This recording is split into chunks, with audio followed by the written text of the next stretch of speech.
सबसे पहले जितने भी लोग हमारे इस वीडियो को देख रहे हैं, आप सभी को स्वतंत्रता दिवस की हार्दिक बधाइयाँ।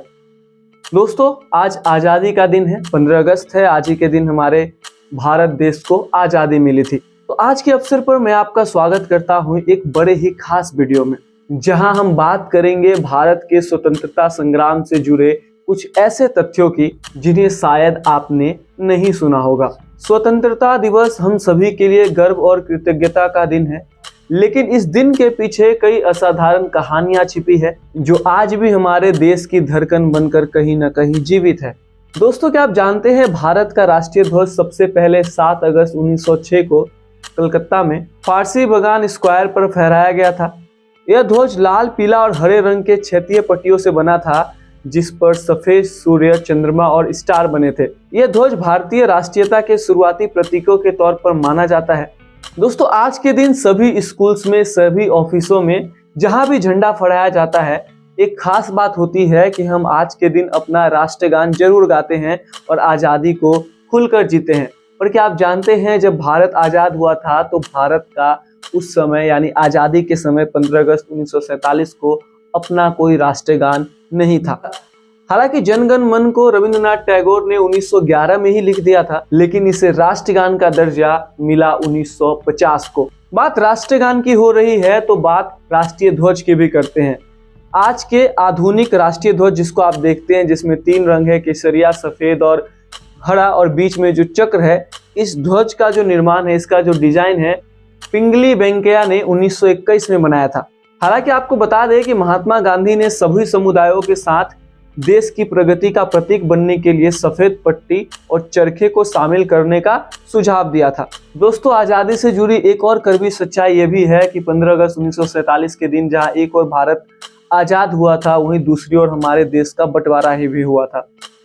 इसी बंटवारे से जुड़ा एक और फैक्ट से है कि क्या आप जानते हैं, इस फैक्ट्स को शायद आप बहुत सारे लोग जानते हैं कि जब भारत में स्वतंत्रता का जश्न मनाया जा रहा था, भारत के सबसे बड़े नेता महात्मा गांधी भारत के आज़ादी के स्वतंत्रता के जो जश्न था उसमें शामिल नहीं हुए थे।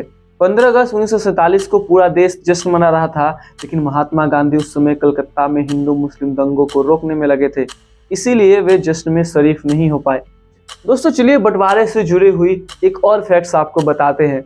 क्या आप जानते हैं, भारत और पाकिस्तान के बीच बंटवारे के समय जो रेखा खींची गई थी, जिस रेखा को रेड क्लिफ लाइन भी कहते हैं, उस रेखा को 15 अगस्त के दिन नहीं बल्कि 17 अगस्त के दिन खींचा गया था। दोस्तों, जब भी स्वतंत्रता संग्राम की बात आती है, आप सुभाष चंद्र बोस को जानते हैं, आप भगत सिंह को जानते हैं, आप महात्मा गांधी को जानते हैं, आप नेहरू को जानते हैं, आप पटेल को जानते हैं, आप खुदीराम बोस को जानते हैं, बहुत से चित्तरंजन जी को आप जानते हैं। बहुत सारे ऐसे लोग हैं जिनके बारे में आप कहीं ना कहीं सुने होंगे, लेकिन जितने लोगों के बारे में आप सुने हैं उनसे हजारों की संख्या में जो ज़्यादा लोग हैं, ऐसे लोग हैं जिन्होंने आज़ादी में बढ़ चढ़ कर हिस्सा लिया था, और जिनका योगदान भी इन महानुभावों के योगदान जितना ही बड़ा है, लेकिन बहुत से ऐसे नाम हैं जो आप नहीं जानते हैं।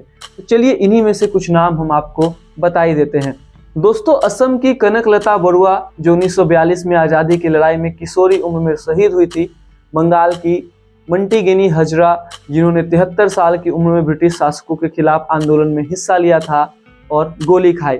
इसके अलावा छपेकर ब्रदर्स का साहसिक कांड, जिन्होंने पुणे में अंग्रेज अधिकारियों की हत्या कर क्रांतिकारी आंदोलन में प्रेरणा दी। दोस्तों, झांसी की रानी को तो सब जानते हैं कि, लेकिन क्या आप झांसी की रानी की सहायक झलकारी बाई के बारे में जानते हैं? ये वही थी जिन्होंने झांसी की रानी को ब्रिटिश सेना से छुपने में मदद की थी। इसके अलावा दुर्गावती देवी जिन्होंने भगत सिंह का बचाव किया था। साथ ही बिरसा मुंडा जैसे आदिवासी नेता जिन्होंने आज़ादी के दौर में अंग्रेजों के खिलाफ, शोषण के खिलाफ जो अंग्रेज कर रहे थे उसके विरोध में आवाज़ उठाई। बहरहाल, तो दोस्तों, ये थे कुछ फैक्ट्स।